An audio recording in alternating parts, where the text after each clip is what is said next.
Selamat pagi sahabat-sahabat Duk in Altum yang terkasih dalam Kristus, selamat berjumpa kembali dalam Renungan Harian Katolik, yang dibawakan oleh Bapak Rovinus John dari Kota Bekasi, Jawa Barat. Selamat mengikuti, semoga semakin melayani, semakin terlibat, dan semakin menjadi berkat bagi sesama. Saudara dan saudari terkasih, selamat pagi. Selamat berjumpa kembali dalam Renungan Harian, edisi Senin 24 Mei 2021. Marilah sekarang kita membuka diri untuk mendengarkan firman Tuhan yang diambil dari Injil Yohanes, bab 19, ayat 25 sampai dengan ayat 34. Dan dekat salib Yesus, berdirilah ibunya dan saudara ibunya, Maria istri Kleopas, dan Maria Magdalena. Ketika Yesus melihat ibunya dan murid yang dikasihinya di sampingnya, berkatalah ia kepada ibunya, "Ibu, inilah anakmu." Kemudian katanya kepada murid-muridnya, "Inilah ibumu." Dan sejak saat itu, murid-murid itu menerima dia di dalam rumahnya.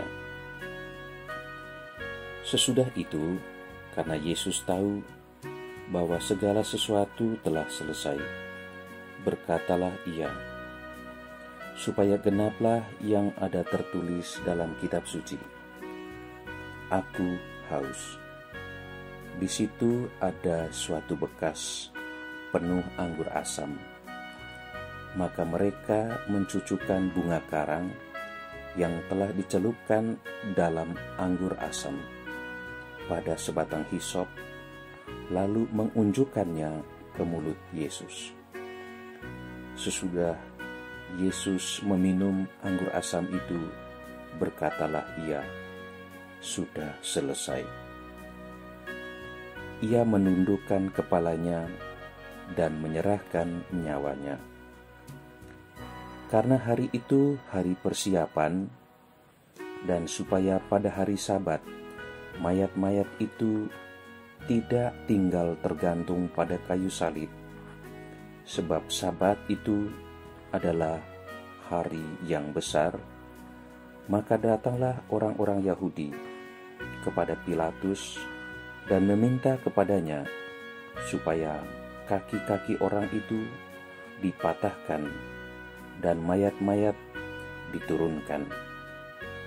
Maka datanglah prajurit-prajurit lalu mematahkan kaki orang yang pertama dan kaki orang yang lain yang disalibkan bersama-sama dengan Yesus. Tetapi ketika mereka sampai kepada Yesus dan melihat bahwa ia telah mati, mereka tidak mematahkan kakinya. Tetapi seorang dari antara prajurit itu menikam lambungnya dengan tombak, dan segera mengalir keluar darah dan air. Demikianlah sabda Tuhan. Saudara-saudari terkasih dalam Kristus, Paus Fransiskus telah menetapkan devosi kepada Santa Maria sebagai Bunda Gereja, dicantumkan dalam kalender liturgi Gereja Katolik Roma. Perayaan liturgi tersebut dirayakan setiap tahun pada hari Senin setelah Hari Raya Pentakosta sebagai sebuah peringatan wajib. Maka pada hari ini Gereja memperingati Santa Maria sebagai Bunda Gereja. Gelar Bunda Maria sebagai Bunda Gereja adalah gelar yang secara resmi diberikan oleh Paus Paulus ke-6 pada Konsili Vatikan kedua. Saudara-saudari terkasih, dalam bacaan tadi kita dengar bahwa Yesus tergantung di salib. Yesus berada pada puncak penderitaannya. Namun ternyata Yesus tidak sendirian. Bunda Maria bersama beberapa perempuan yang lain dan murid yang dikasihi Yesus mendampingi Yesus. Mereka mendampingi Yesus dari bawah kaki salib. Di sini, Bunda Maria menunjukkan kesabaran, ketabahan, dan kesetiaannya kepada Yesus. Bunda Maria menemani Yesus sejak dalam kandungan hingga dalam puncak penderitaannya. Bahkan di tengah duka nestapa itu, Bunda Maria menerima tugas baru dari Yesus, yaitu menjadi bunda para murid, menjadi bunda kita, bunda gereja.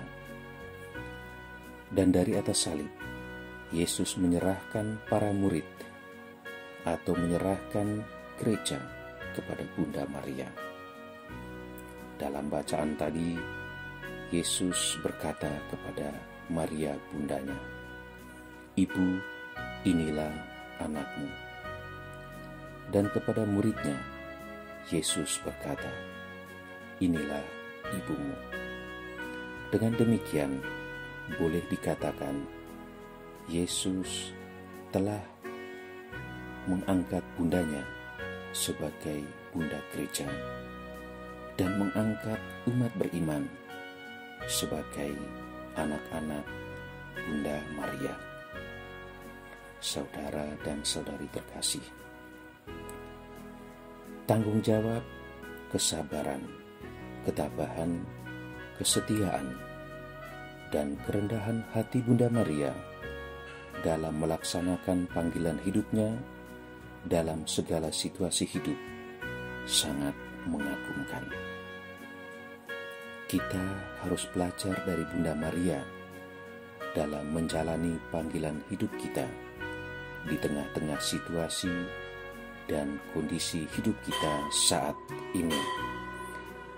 Teladan hidup Bunda Maria harus dijadikan inspirasi dalam menapaki hari-hari hidup kita ke depan. Amin.